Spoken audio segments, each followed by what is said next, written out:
Bueno, muy buenos días, tardes, noches. Mi nombre es Nicolás Arturo Correa Rabar. El día de hoy voy a trabajar el tema de la disertación oral. Bueno, principalmente mi exposición tendrá 8 puntos principales donde les explicaré brevemente lo que se debe hacer en la exposición oral. Primero, ¿qué significa? Es importante tener en cuenta qué significa la disertación oral, puesto que la disertación oral es todo tipo de expresión oral en la que se involucra una persona quien da el mensaje y un público quien lo escucha. Generalmente esa persona tiende a conversar al público o solamente tiene la intención de informar. Segundo, ¿en qué consiste una buena comunicación?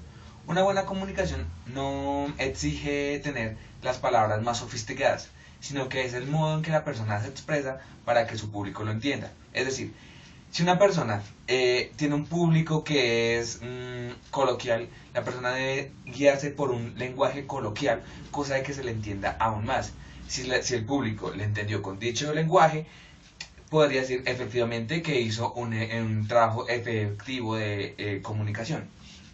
Tercero, importancia de la disertación oral. Es totalmente importante el uso de la disertación oral diariamente, porque como ya se había dicho anteriormente, es la forma como nos comunicamos.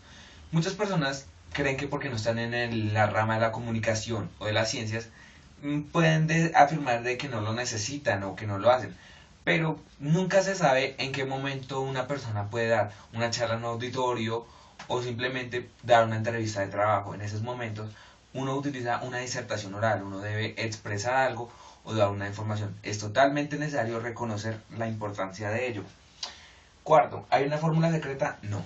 No hay ninguna fórmula secreta para una buena disertación oral. Nadie nace nato en el sentido de que nadie nace con el sentido de poder expresar correctamente. Uno se vuelve un buen orador cuando uno practica. La práctica hace el maestro. Si usted practica diariamente y se da cuenta de lo que falla, efectivamente usted se volverá un buen orador. Quinto, es necesario conocer, como ya se dijo anteriormente, el tipo de público al que usted se va a referir. Con eso usted previamente puede hacer un discurso o puede prepararse psicológicamente en el sentido de cómo va a decirse, cómo va a planear, qué tiempo cree usted que eso es más adecuado para dichas personas, cómo cree que nos van a cansar, ese tipo de cosas. Es necesario decir que no es lo mismo que está acostumbrado un estudiante que de pronto un académico, ¿cierto?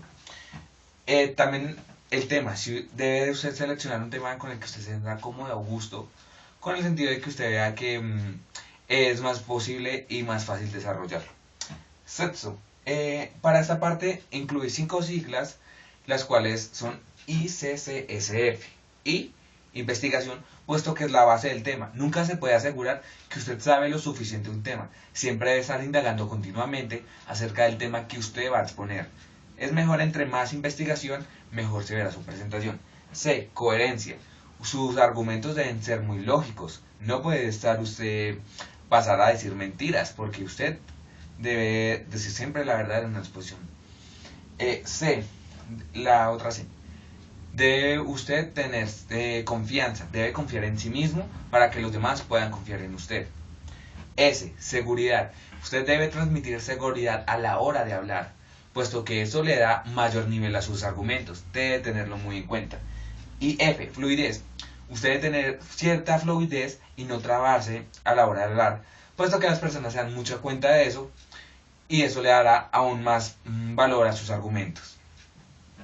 Séptimo, selección y preparación del tema. La selección del tema debe ser, como ya se dijo anteriormente, pues una que sea su preferencia o que esté como a lo largo de la forma en que usted le habla al público. Preparación, se recomienda generalmente, si usted está solo, hablarse al espejo.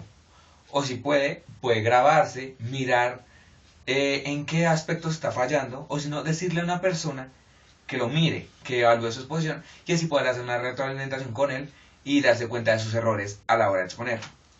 8. Es necesario conocer los tipos de disertaciones que hay.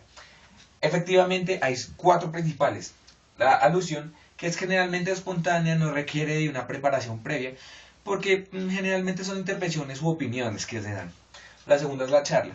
Llega a tener de 15 a 40 minutos de duración y generalmente se maneja un lenguaje muy coloquial, puesto que es donde se maneja un tema de interés entre el expositor y el público. La conferencia llega a durar 1 hora aproximadamente y se maneja con un lenguaje menos coloquial.